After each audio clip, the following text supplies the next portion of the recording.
Hello friends, now we are going to protect the overcurrent protection of ring mains.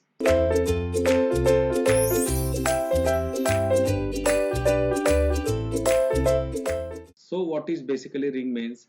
Ring mains you can form in any cities on any town with the given structure in the diagram.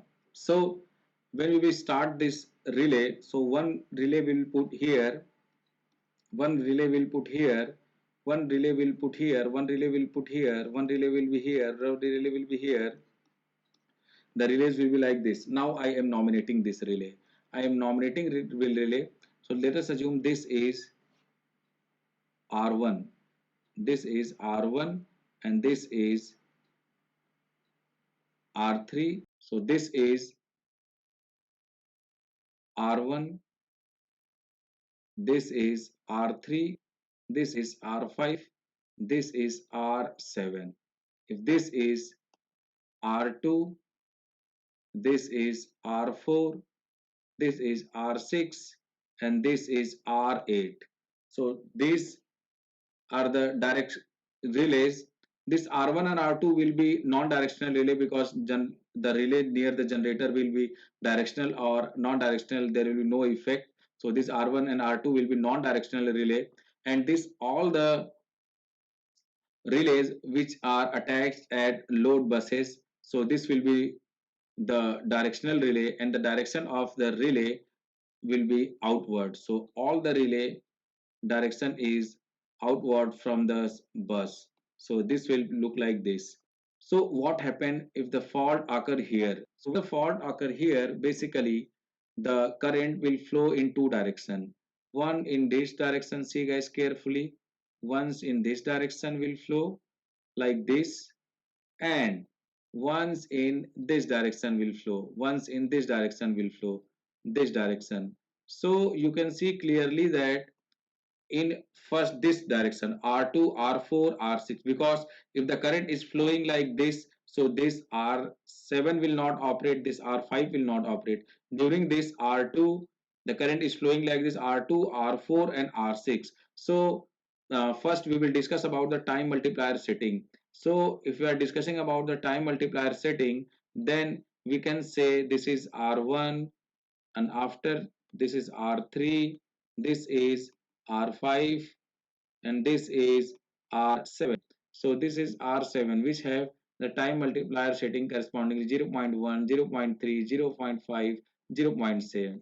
And now there is another combination that is R2 and then R4 and then R6 and then R8. So we have this time multiplier setting. So now if the fault occurs between this, the in the first path like this path, so R2, R4 and R6 will operate, but R6 have the time multiplier setting that is 0.3. So I'm writing here the time multiplier setting 2. This R1 has the time multiplier setting of 0 point, R1 is 0.7, R3 has 0.5 and R5 has 0.3, 0.3 and R7 had 0.1. In the same way R2 has 0.7, 0.7, R4 0.5, this R6 0.3 and this R8 0.1.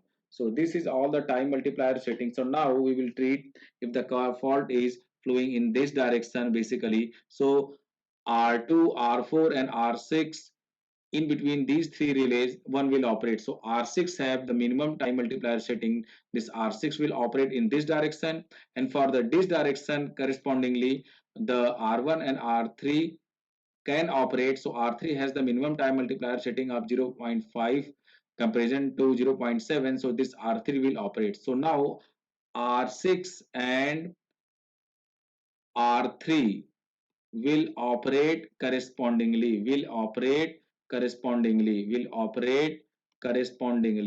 but which one will operate first between R6 and R3? So R3 has the time multiplier setting of 0.5 and R6 at 0.3. So R6 will operate first. So R6 will operate first. So R6 will operate first means you can see from here that if the fault is occurring here, this line will be removed and the power will be supplied at all the buses without any kind of interruption. Only this line will be removed from the system. So what is happening, this is the advantage of ring mains. If you are applying ring mains, then if ever any kind of fault occurring in between the lines, so those lines will be removed and all the loads will be fed by the generator. So this is all about the overcurrent protection of ring mains. Thank you.